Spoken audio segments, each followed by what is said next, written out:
बहुत डिफरेंस मिलला अभी टोटल एते रिस्पांस करना जो डिकार्बोनेशन है मत लगुच 15% वाला पिकअप इंक्रीज इंजन भी हेल्थी लगुच बेसी वेरी एटा बहुत बढ़िया काम कर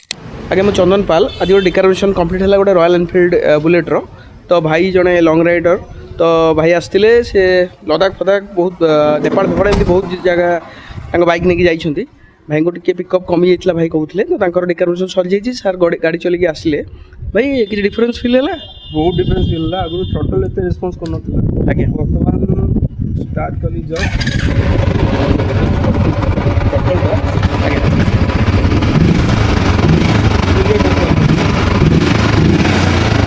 तो भी स्लाइट इंक्रीज होती आज्ञा प्रीवियसली अपेक्षा अभी जो डिकार्बोनेशन है मत लगुच 15% वाला पिकअप इंक्रीज होती ओके ठीक अच्छे आप आगे इंजन भी हेल्थी लगुच बेसी ठीक अच्छे आप साटिस्फाई तो very satisfied okay thank you so much आपन टिके आपन फ्रेंड सर्कल रे विषय जनइबे तो एमती गोटे विदाउट ओपनिंग कम्बशन चैम्बर आम इंजिन भितर कार्बन टाको सफा करूँ एटा बहुत बढ़िया काम कर आज्ञा एक्चुअली ये जिनसा आम कटक हवा दरकार भी कटक ओडिशा रे हवा कथा आज्ञा एक्चुअली बाहर टेक्नोलोजी आज्ञा ठीक टाइम अच्छे आ मनी दीटा